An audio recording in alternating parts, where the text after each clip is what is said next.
వేసవిలో జిల్లాలో త్రాగునీరు, విద్యుత్, పంటలకు ఎలాంటి ఇబ్బందులు లేకుండా అప్రమత్తం కావాలని జిల్లా కలెక్టర్ ఈలా త్రిపాఠి సంబంధిత శాఖల అధికారులను ఆదేశించారు. ఈ మేరకు సంబంధిత శాఖ అధికారులతో టెలికాన్ఫరెన్స్ నిర్వహించారు.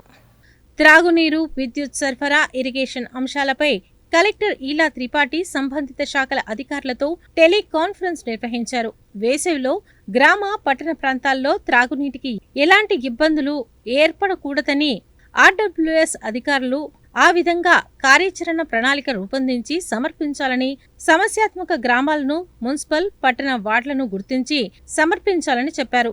త్రాగునీటికి ఎక్కడైనా సమస్య ఏర్పడితే తక్షణమే పరిష్కరించేలా చర్యలు తీసుకోవాలని, పత్రికలలో త్రాగునీటిపై వచ్చే వ్యతిరేక వార్తలు, సోషల్ మీడియాలో వచ్చే వార్తలకు తక్షణమే స్పందించాలని చెప్పారు. అలాగే విద్యుత్కు ఎలాంటి అంతరాయం లేకుండా చూడాలని, విద్యుత్ అధికారులు సైతం కార్యాచరణ ప్రణాళిక రూపొందించి సమర్పించాలని ఆదేశించారు. మార్చి 30 వరకు నిర్దేశించిన ఆయకట్టుకు సాగునీటిని ఇచ్చేందుకు ఇరిగేషన్ అధికారులు చర్యలు తీసుకునే విధంగా ఆమె ఆదేశాలను జారీ చేశారు. అదనపు collector J Srinivas, Miryalaguda sub collector Narayan Amit, DPO Venkataiah, RDO, municipal అధికారులు, మున్సిపల్ కమిషనర్లు ఈ టెలికాన్ఫరెన్స్ కు హాజరయ్యారు.